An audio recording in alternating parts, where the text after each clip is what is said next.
Hello viewers, তোমরা সবাই কেমন আছো? আশা করি তোমরা সবাই ভালো আছো। তোমাদেরকে আজকে আমি খুবই মজাদার একটা স্ন্যাক্সের রেসিপি দেখাবো, যেটা খেতে সত্যি খুবই মুচমুচে হয় আর বানানো কিন্তু খুবই সহজ। আর এর ভেতরের যে পুরটা থাকে সেটাও খুবই অসাধারণ খেতে হয়। তো এটা সসের সঙ্গে খেলে যতটা মজাদার লাগে, এমনি খেলেও ততটাই মজাদার লাগে। আশা করি তোমাদেরকে আজকের এই রেসিপিটা খুবই ভালো লাগবে। আর এটা সত্যি বলতে এর ওপরটা এতটা ক্রিস্পি, ভেতরটা ততটাই মজাদার, কারণ এটা শুধুমাত্র কাঁচা আলু দিয়েই একটা এমন স্ন্যাক্স যেটা একেবারে জিভে জল চলে আসবে। তো এটার জন্য লাগছে 4টা কাঁচা আলু। 4টা কাঁচা আলুকে ভালোভাবে আমি ছিলে নিয়েছি আর ভালোভাবে ধুয়েও নিয়েছি। এখানেই দেখতে পারছো আমি নিয়ে নিয়েছি একটা গ্রেটার। পরে গ্রেটারের সাহায্যে আমি কিন্তু এটাকে গ্রেট করে নেব। তো এখন এটা খুব ভালোভাবে আমি গ্রেট করে নিচ্ছি।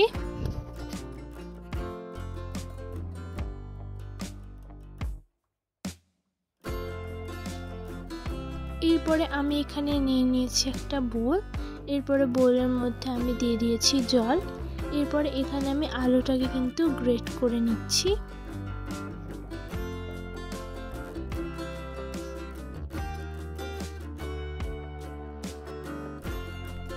গ্রেট করার পর এটাকে খুব সুন্দরভাবে আমি ধুয়ে নেব এই জলের মধ্যে। এখানে জলের মধ্যে ধোয়ার পর স্টেনারের সাহায্যে স্টেন করে নেব। আর দেখতে পাচ্ছ যে বাকি যে জলটা আছে সেটা কিন্তু নিচের যে বোলটা আছে সেটাতে পড়ে যাবে। এখানে আমি একটা পাত্রে নিয়ে নিয়েছি গরম জল। তো এই গরম জলের মধ্যে আমি সেই গ্রেট করা আলুগুলোকে দিয়ে দেব। 5 থেকে 6 মিনিটের মতো এই যে গরম জলটাতে আছে সেটাকে ভালোভাবে রেখে দিতে হবে। এরপরে কিছুক্ষণ রাখার পর এখানে আমি স্টেনারের সাহায্যে আমি কিন্তু জলটা যেটা আছে সেটাকে ঝরিয়ে নেব। এখানে আমি ওই বোলে এই যে গ্রেট করা আলুটা যেটা ছিল সেটাকে দিয়ে দিয়েছি। এখানে আমি কাঁচা লঙ্কা দিয়ে দিয়েছি, শুকনো লঙ্কা কেটে দিয়ে দিয়েছি, এর মধ্যে লবণ আর দিয়ে দিলাম 3 থেকে 4 চামচের মতো কর্নফ্লোর। এরপর খুব সুন্দরভাবে এটাকে আমি মিক্স করে নেব।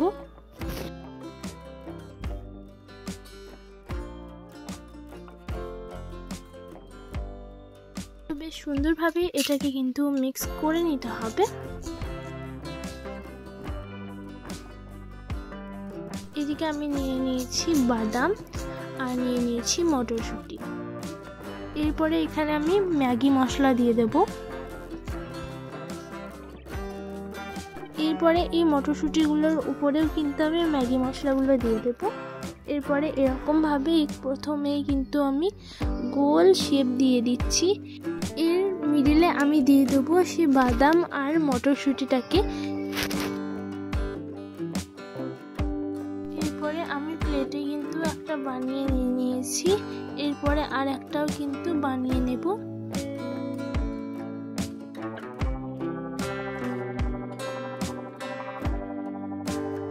তো আরেকটাও বানিয়ে নিয়েছি। এরপরে আমি আরও একটা বানিয়ে নেব।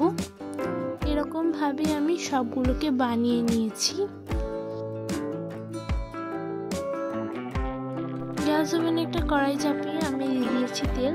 তেলটা যখন গরম হয়ে যাবে এক এক করে এই যে পকোড়াগুলো আছে সেগুলোকে আমি ছেড়ে দেব।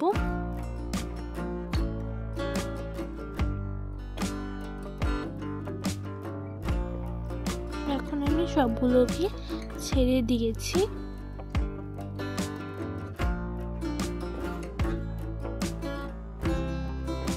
উল্টে পাল্টে বেশ সুন্দরভাবে ভেজে নিতে হবে।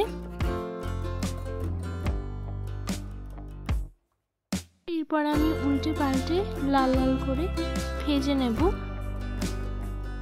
তো সবগুলো সুন্দরভাবে লাল লাল করে এখন আমি ভেজে নিয়েছি। আর এর কালারটা দেখবে ভাজতে ভাজতে কিন্তু একটু ব্রাউন ব্রাউন হয়ে যাবে।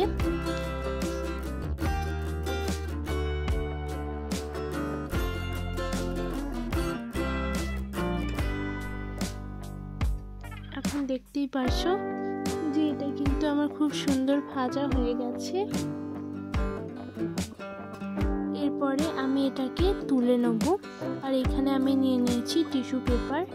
এরপরে এক এক করে এই যে স্ন্যাক্সগুলো আছে সেগুলোকে তুলে নিচ্ছি। আর টিস্যু পেপারটা দেওয়ার একটাই কারণ, এই যে এক্সট্রা তেলটা থাকবে সেটা কিন্তু এই টিস্যুটাই সোক করে নেবে।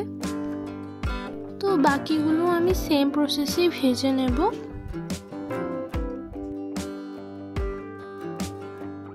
তো সবগুলোকে আমি সেম প্রসেসে রেডি করে নিয়েছি। এদিকে আমি নিয়ে নিয়েছি একটা প্লেট। এরপরে প্লেটে আমি কিন্তু দেখিয়ে দিচ্ছি যে কত সুন্দরভাবে এগুলো রেডি হয়েছে।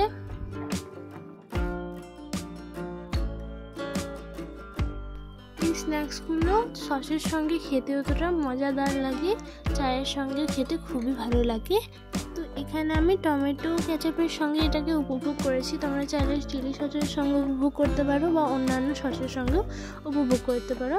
বাইরে থেকে যতটা ক্রিস্পি লাগে ভেতর থেকে কিন্তু ততটাই মজাদার। আর দেখতে পাচ্ছ যে কত সুন্দরভাবে এটা রেডি হয়েছে।